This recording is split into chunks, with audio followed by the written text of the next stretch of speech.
नमस्कार साथियों एवं प्यारे बच्चों, आज हम कक्षा 7 एनसीईआरटी गणित प्रश्नावली 13.2 घातांक और घात के सवाल नंबर 3 से शुरू करेंगे। सवाल नंबर 2 तक पिछली क्लास में हमने कर लिए थे। आपको ये सवाल ध्यान से समझने हैं। प्यारे बच्चों, यदि मेरे द्वारा पढ़ाया गया आपको समझ में आता है, अच्छा लगता है, तो आप इन सभी क्लासों को अधिक से अधिक लाइक करें, चैनल को सब्सक्राइब करें, साथ ही इन सभी क्लासों को अपने मित्रों के साथ, अपने दोस्तों के साथ अधिक से अधिक शेयर करें। बच्चों, यदि आपको कक्षा 7 एनसीईआरटी गणित का पूरा कोर्स प्राप्त करना है तो आपकी स्क्रीन पर जो व्हाट्सएप नंबर दिए हुए हैं, इन पर आप मुझे व्हाट्सएप मैसेज कर सकते हो। आपको पूरा कोर्स निःशुल्क मिलेगा। ठीक है, तो शुरू करते हैं सवाल नंबर 3 से। बताइए कि निम्नलिखित कथन सत्य हैं या असत्य। अपने उत्तर का कारण भी दीजिए। बच्चों में ये जो कथन दे रखे हैं ये सत्य हैं या असत्य, ये हमें बताना है। तो देखो कैसे, देखो सबसे पहले 10 गुणा 10 की घात 11 बराबर 100 की घात 11। क्या ये दोनों बराबर हैं या नहीं, ये हमें बताना है। तो कैसे करेंगे, देखो ध्यान दो। 10 के ऊपर कोई घात नहीं है तो एक घात मान लेते हैं। ठीक है, बताया हुआ है पहले।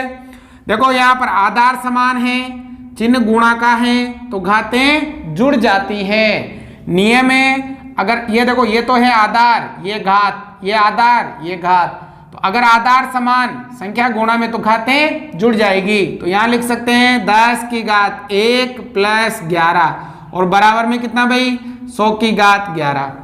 अब देखो यहाँ 10 की घात कितनी 12, 10 11 और 1 12 हो गई, और वहाँ 100 की घात 11। क्या ये दोनों बराबर है क्या बच्चों?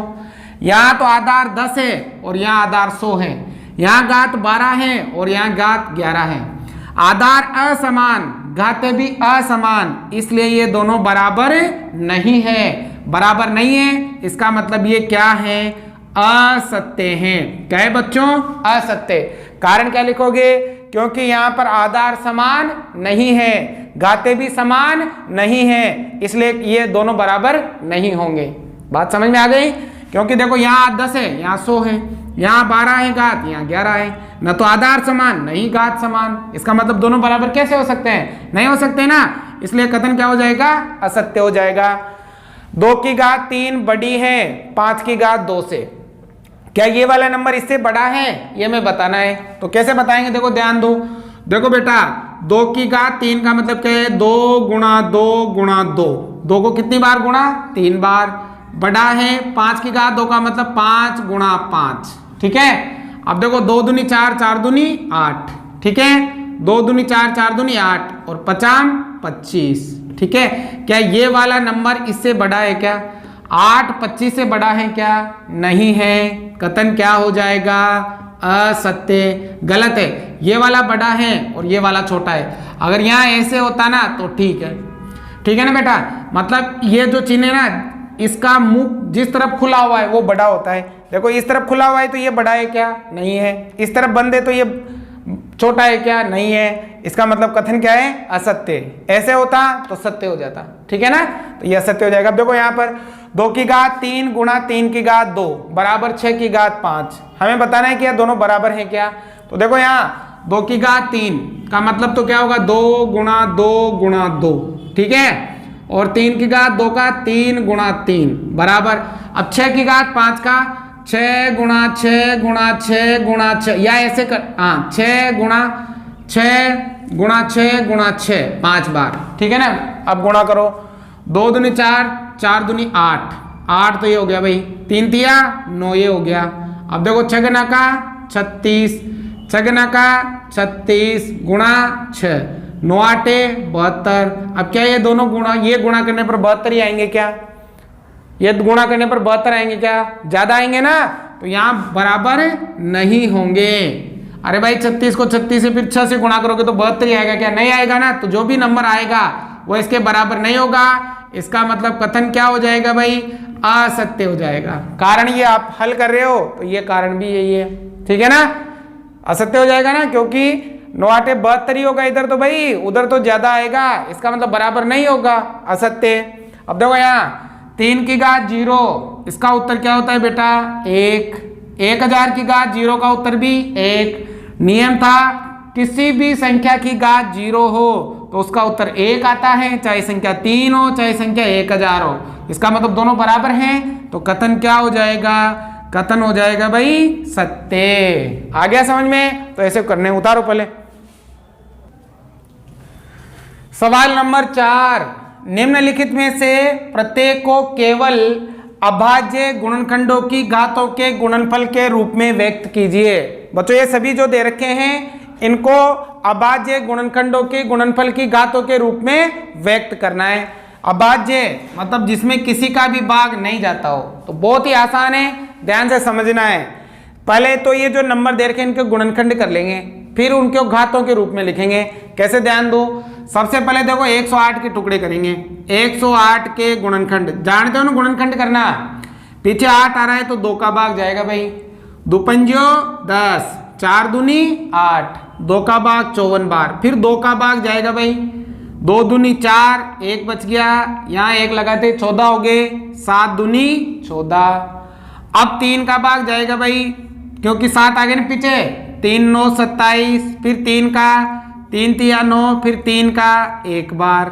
ठीक है, तो ये तो 108 के हो गए। अब इसी प्रकार 192 के भी कर लेंगे, है ना, 192। अब इसमें भी भाग जाएगा भाई 2 का। ठीक है, तो देखो 9 दूनी 18, 1 बच गया, 12 हो गए, 6 दूनी 12, फिर 2 का भाग जाएगा बेटा, 4 दूनी 8, 1 बच गया, 16 हो गया, 8 दूनी 16, फिर 2 का भाग जाएगा, 2 दूनी 4, 4 दूनी 8, फिर 2 का भाग जाएगा 12 बार, फिर 2 का भाग जाएगा 6 बार, फिर 2 का भाग 3 बार, और फिर 3 का भाग 1 बार। ऐसे गुणनखंड कर लेंगे। अगर आपको गुणनखंड करना नहीं आता है तो जो हमने एक प्रश्नावली पहले भी करी है, कक्षा 6 में भी करी है, ठीक है ना, तो ऐसे गुणनखंड करते हैं हम। कर लिए, अब आज ये गुणनखंड है ये सभी। ठीक है, अब बच्चों यहाँ लिख लेंगे, देखो क्या बने भाई, 108 के तो 1 2, 2 बार तो 2, तो 2 गुणा 2, ठीक है, और 3 बार 3 गुणा 3 गुणा 3 गुणा 3 गुणा। अब यहाँ देखो 1 2 3 4 5 6 बार 2, तो 1 बार 2 बार 3 बार 4 बार 5 बार 6 बार। ठीक है, और 1 बार कितना है भाई, 3 है। ठीक है, अब इनको घातों के रूप में लिखना है। ये तो गुणनखंड कर दिया हमने, घातों के रूप में पहले 2 गिनो कितने हैं, 1 2 3 4 5 6 7 8, तो 2 की घात 8। ठीक है, अब गुणा 3 कितने हैं, 1 2 3 4, तो 3 की घात 4 आ गया। तो ये हो जाएगा इसका आंसर। बहुत आसान है, पहले ऐसे गुणनखंड करोगे रफ में, फिर एक साथ लिखोगे, फिर ऐसे घातों के रूप में लिखोगे। जैसे 270 है, अब पहले 270 के भी टुकड़े कर लेते हैं। ये 270 रफ में करना है ये वाला काम। 0 आ रहा है पीछे, 2 का भाग जाएगा, देखो 2 1 2, 1 बार, 3 दूनी 6, 1 बच गया, 1 बचते कितना हो गया भाई 10, 5 दूनी 10। अब 3 का भाग जाएगा, 3 का, क्योंकि पीछे 5 आ गया ना, या तो 5 का जाएगा या 3 का जाएगा, 3 का दे लेते हैं, 3 चौको 12, 1 बच गया, 15 हो गए, 3 5 15, फिर 3 का जाएगा, 3 एकम 3, 1 बच गया, 15 हो गए, 3 5 15, फिर 3 का जाएगा, 3 5 15, फिर 5 का जाएगा 1 बार। हो गया ना, तो ये 270 के टुकड़े क्या बने भाई, 2 गुणा 3 गुणा 3 गुणा 3 गुणा 5, ये बने ना। अब देखो 2 तो 1 बार है, तो 2 की घात 1 गुणा 3 कितनी बार है, 3 बार, तो 3 की घात 3 गुणा 5 कितनी बार है, 1 बार, तो 5 की घात 1। तो ये लिख दिया हमने इनको घातों के रूप में, है ना। बहुत आसान है, ध्यान से करना है बच्चों। देखो बेटा वहां पर है 729 और 64, पहले टुकड़े करेंगे, 729 के कर लेंगे भाई, 729 के। अब देखो बच्चों भाग किसका जा रहा है भाई, 3 का लगाओ, 3 का चल जाएगा, 3 दूनी 6, 1 बच गया, 12 हो गए, 3 चौको 12, और 3 तिया 9, फिर 3 का चल जाएगा, 8 तिया 24, 3 एकम 3, फिर 3 का चल जाएगा, 3 दूनी 6, 7 तिया 21, फिर 3 का चल जाएगा, 9 ती 27, फिर 3 का 3 बार, 3 का 1 बार। ये तो हो गए 729 के। अब 64 के भी कर लेंगे टुकड़े, 64 ये रफ में करना है बेटा, ये गुणनखंड वाला काम। 2 का भाग जाएगा, 4 आ रहा है पीछे, 3 दूनी 6, 2 दूनी 4, फिर 2 का 16 बार, फिर 2 का 8 बार, फिर 2 का 4 बार, फिर 2 का 2 बार और फिर 2 का 1 बार। ठीक है, हो गए। तो वहां लिखो सबके गुणनखंड। पहले तो देखो 729 के तो 3 कितनी बार, 1 2 3 4 5 6 बार, तो 3 गुणा 3 गुणा 3 गुणा 3 गुणा 3 गुणा 3 गुणा, अब 2 कितनी बार, 1 2 3 4 5 6 बार, तो 2 गुणा 2 गुणा 2 गुणा 2 गुणा 2, 1 2 3 4 5 और 1 6। ठीक है, लिख लिए। अब घातों के रूप में भाई 3 तो कितनी बार, 6 बार आए ना, तो 3 की घात 6, 2 भी कितनी बार, 6 बार, 2 की घात 6, ये आ जाएगा इसका आंसर। ऐसे भी सही है, एक ऐसे भी लिख सकते हो, 3 × 2 और इसकी घात 6 भी लिख सकते हो। नियम है अगर घातें समान हो तो आधार को गुणा कर दो, या 6 की घात 6 भी आप लिख सकते हो, पर ये लिखो सही रहेगा आपके। ठीक है, देखो 768 का भी सेम ऐसे करना है आपको। पहले टुकड़े करो, बताओ बेटा किसका जा रहा है भाई, 2 का, पीछे 8 आ रहा है ना, 3 दूनी 6, 1 बच गया 16 हो गया, 8 दूनी 16, 4 दूनी 8, फिर जा रहे हैं भाई 2 का, 2 एकम 2, 9 दूनी 18, 2 दूनी 4, फिर 2 का 9 दूनी 18, 6 दूनी 12, फिर 2 का कितना, 4 दूनी 8, 8 दूनी 16, फिर 2 का 24 बार, फिर 2 का 12 बार, फिर 2 का 6 बार, फिर 2 का 3 बार, फिर 3 का 1 बार, है ना। अब यहाँ लिख लेंगे मैं डायरेक्ट ही, 1 2 3 4 5 6 7 8 बार 2 हैं, तो 2 की घात 8 गुणा 3 की घात 1, ये आ जाएगा इसका आंसर। उतारो पहले। सवाल नंबर 5 सरल कीजिए। बच्चों इनको सरल करना है, वो एक घातांकों के नियम प्रयोग करने हैं, जैसे सवाल नंबर 1 और सवाल नंबर 2 में किए थे ना अपन ने, सेम उसी तरह से करने हैं। तो देखो कैसे करेंगे, ध्यान दो। सबसे पहले तो ये देखो, अगर घात के ऊपर घात है तो घातों को क्या करते हैं भाई, गुणा करते हैं। ठीक है ना, तो देखो 2 और यहाँ 5 गुणा 2, ठीक है, घात के ऊपर घात है तो घातों को गुणा कर देंगे, और गुणा में 7 की घात 3।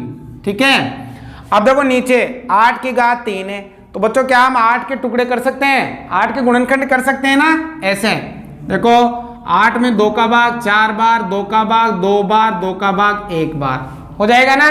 तो 8 को हम कैसे लिख सकते हैं, 2 की घात 3 और इसकी घात 3 और गुणा में 7। ठीक है, अब देखो यहाँ पर 2 का तो 2, 5 दूनी 10 इंटू 7 की घात 3। अब भाग में देखो यहाँ भी घात के ऊपर घात है तो घातों को गुणा कर देंगे, 2 की घात 3 तिया 9 और गुणा में 7। ठीक है, देखो यहाँ 7 के ऊपर कोई घात नहीं है तो 1 मान लेंगे।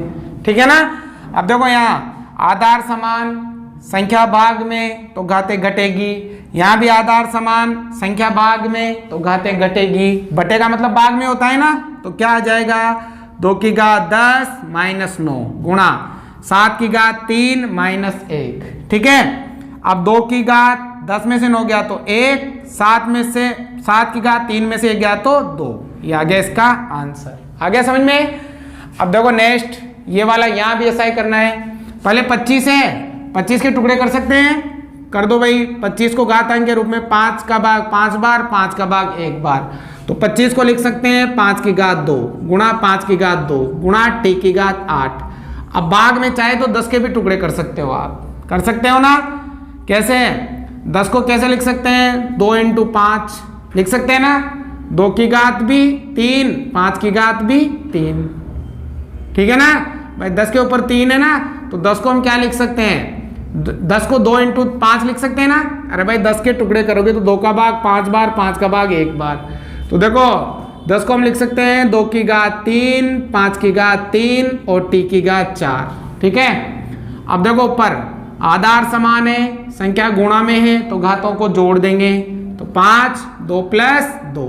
ठीक है, अब गुणा में t की घात 8, नीचे 2 की घात 3 और 5 की घात भी 3 गुणा में t की घात 4।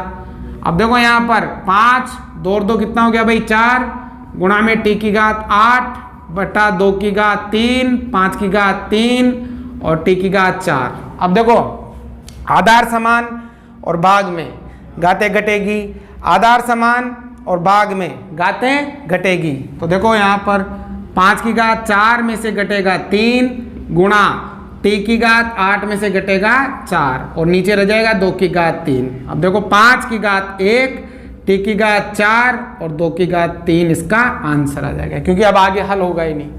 आ रहा है समझ में? तो बच्चों नियम वही है, अपने को नियम लगाने हैं। अब देखो यहाँ पर भी बच्चों 3 की घात तो 5 रह जाएगी भाई, और 10 को हम लिख सकते हैं 2 की घात 5 इंटू 10 को कैसे 5 की घात 5 ऐसे लिख सकते हैं ना। 10 को 2 पंजो 10 और घात 5 रह जाएगी। और 25 को कैसे लिख सकते हैं 5 की घात 5, 5 की घात 2, 5 25, ठीक है। 5 की घात 7 इंटू अब 6 को 2 की घात 5 इंटू 3 की घात 5, 3 दूनी 6 होता है, ठीक है ना। अब देखो 2 की घात 5 से 2 की घात 5 को तो काट दो आप, ठीक है। अब देखो 3 की घात 5 से 3 की घात 5 को भी काट दो, ठीक है ना। अब ऊपर क्या बचा भाई, आधार समान है तो घातों को जोड़ दो, 5 प्लस 2 और 5 की घात 7, 5 की घात 7 बटा 5 की घात 7, आधार समान तो घातों को घटा दो भाई, 5 की घात 7 माइनस 7, 5 की घात 0 और किसी भी संख्या की घात 0 तो उत्तर कितना आता है भाई 1 आता है, ठीक है। तो ये आपके सभी सवाल समाप्त हुए, प्रश्नावली 13.2 भी समाप्त हुई। समझ में आया हो तो लाइक शेयर सब्सक्राइब जरूर करें। Thank you.